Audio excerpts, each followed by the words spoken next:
नमस्कार, जय गुरुदेव, जय आयुर्वेद। मैं doctor Shivkant Sharma, faculty of Ayurveda, Shri Shri university Cuttack Orissa में। आज जिस अहम विषय में मैं बात करने वाला हूँ, हमारा जो थीम है इस साल का कि Ayurveda for people and planet, लोग और धरती के लिए आयुर्वेद, और शालाक्य तंत्र विभाग की इसमें अहम भूमिका। तो आयुर्वेद का जो मुख्य प्रयोजन है यह है स्वस्थस्य स्वास्थ्य रक्षणम और आतुरस्य विकार प्रशमनम च।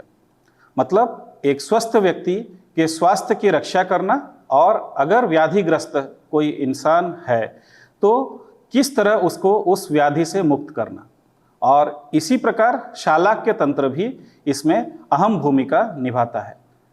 शालाक्य तंत्र आयुर्वेद के 8 अंगों में से एक अंग है, और ये सबसे प्रमुख अंग इसलिए भी माना जाता है क्योंकि यह हमारे इंद्रिय और इंद्रियों के विषय से जुड़ा हुआ है, जैसे कि चक्षु इंद्रिय, घ्राण इंद्रिय, रस इंद्रिय और इत्यादि।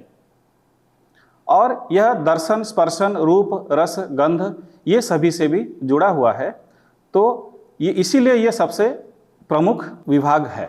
आजकल जो भी हम खा रहे हैं, जो भी हम जैसा आहार विहार और जैसे लाइफस्टाइल डिसऑर्डर्स हो रहे हैं, यह शालाक्य विभाग में भी इसी प्रकार के बहुत सारे विषय और रोगी आते हैं। आजकल के जो बर्निंग टॉपिक्स हैं, जैसे कि computer vision syndrome, digital eye strain और sensory neural hearing loss, diabetic retinopathy, hypertensive retinopathy, ये सारे जो बीमारियां हैं, मुख रोग, विभिन्न प्रकार के मुख रोग, ओरल सबम्यूकोसल फाइब्रोसिस, और नाक के भी डिसऑर्डर्स हैं, नेजल पॉलिप, नेजल वॉट और एपिस्टैक्सिस, ये सारे जो डिसऑर्डर्स हैं ये सब शालाक्य से जुड़े हुए हैं। विभिन्न प्रकार के शिर रोग जैसे माइग्रेन, और इसका समाधान शालाक्य में ही संभव है। शालाक्य में विभिन्न प्रकार की चिकित्सा पद्धति हैं, और यह चिकित्सा पद्धति जिस द्रव्यों से या फिर ड्रग से हमको मिलती है, यह हमारे पर्यावरण से जुड़े हुए हैं। 3 विशेष प्रकार के चिकित्सा और जो ड्रग्स हमें मिलते हैं, जैसे कि हर्बल, मिनरल और एनिमल प्रोडक्ट्स। हर्बल जैसे कि जड़ी बूटियाँ, मिनरल्स जैसे कि स्वर्ण हो गया और अनेक ताम्र हो गया, इसी प्रकार के लौह हो गया।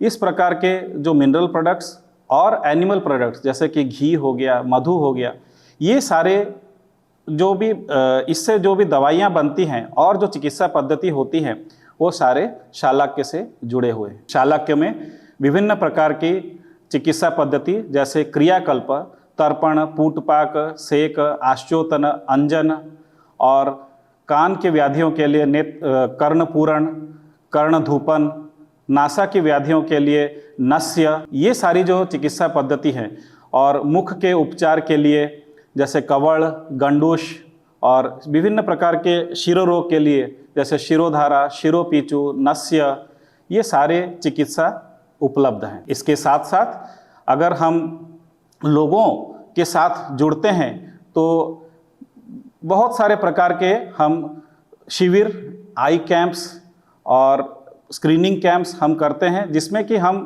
अर्ली स्टेज ऑफ डायग्नोसिस, हम गांव या फिर शहर में डिफरेंट इलाकों में जाके लोगों से मिलना और उनको अर्ली स्क्रीनिंग करना। जैसे कि कोई नेत्र की व्याधियां हैं और स्कूल में हम जा रहे हैं, जो छोटे छोटे बच्चे हैं उनसे हम मिल रहे हैं, उनका अर्ली डायग्नोस कर रहे हैं, जो कि आजकल मायोपिया एक विशिष्ट व्याधि है, जो कि मायोपिया पेंडेमिक भी बोला जाता है। तो इसका अर्ली डिटेक्शन भी हम अपने शालाक्य विभाग में कर रहे हैं। वैसे ही हम गांव में जाते हैं, अर्ली डायग्नोसिस ऑफ कैटरेक्ट, जो कि तिमिर रोग और लिंगनाश में ऐसी व्याधियां आयुर्वेद में बताई गई हैं, उसका भी अर्ली डायग्नोसिस अगर हम कर लेते हैं तो उसकी चिकित्सा मूल रूप से प्रारंभिक चिकित्सा हो जाती है। तो ये सारे क्रियाकल्प और सारी व्याधियों की चिकित्सा शालाक्य से जो भी हम संभवतः कर रहे हैं, ये हमारे प्रकृति के साथ भी जुड़े हुए हैं। तो आइए इस आयुर्वेद दिवस पे हम सब मिलकर आयुर्वेद को ना सिर्फ एक चिकित्सा पद्धति माने, बल्कि एक समाज के साथ जुड़कर और पर्यावरण के साथ जुड़कर इस आयुर्वेद दिवस में आयुर्वेद को एक चिकित्सा पद्धति के साथ साथ जीवन जीने की एक शैली, जो कि आर्ट ऑफ लिविंग, इसके साथ मिलकर हम उसके योगदान को याद करें और शालाक्य को भी इसमें अपनाएं। जय गुरुदेव, जय आयुर्वेद।